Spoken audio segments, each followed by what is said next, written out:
Alright, so I was working on this Isaiah Sharkey transcription, and check this out.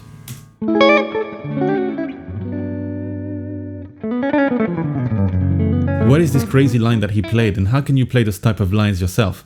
Well, I'm going to explain this to you right now. When you listen to music, you very much experience it like a journey or story. Most journeys are about getting from one point to the next. Now, you can decide to go straight to your destination, but we all know that the most memorable journeys are the ones that have twists and turns and unexpected events. I mean, imagine for a second if Frodo went to Mount Doom in a straight line and destroyed the ring without any problems. There would not need to be a book written about it. The way music moves forward is through chord progressions. So when you play music, you can decide to get straight to the next chord,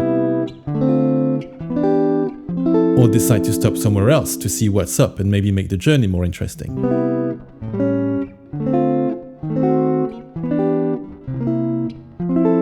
This philosophy is exactly what jazz musicians use when improvising. Now let's go back to our two chords, a G major 7 to G flat minor 7. What would be a good chord to put in between these two to make the journey more interesting? Well, we might want something that adds a little bit of tension. The most common way we create tension in Western music is through a perfect cadence, commonly using the 5 chord of a key to get back to the 1.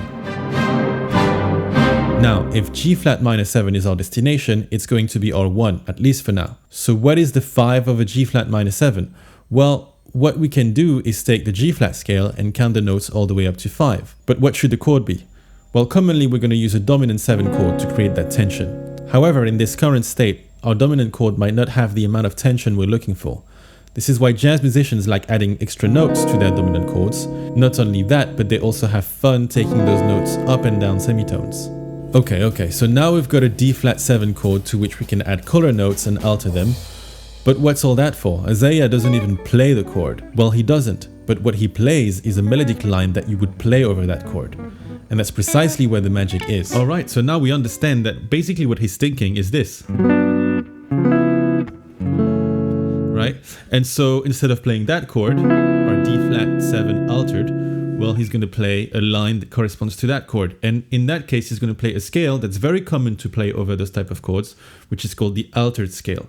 Now, you may have heard of this before. It's a great scale to use in any of those situations. So if you want to get to that G flat minor, you're going to play the D flat altered scale. And in this position, it looks like this.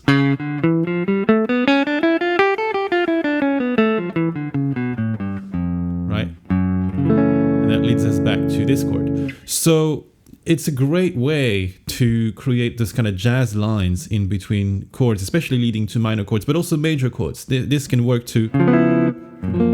This also works fine. So what I'm going to do here is I'm going to show you 3 lines that you're going to be able to implement using that scale leading to a minor chord, but also keep in mind they can lead to a major chord.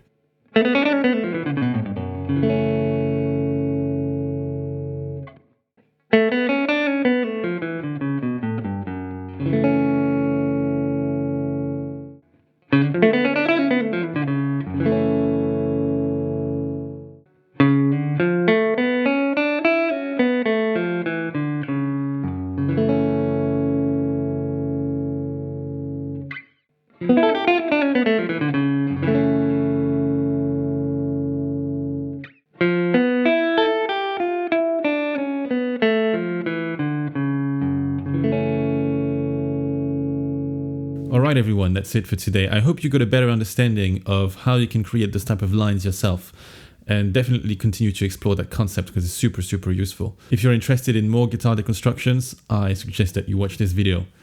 In the meantime, take care and I'll see you next time.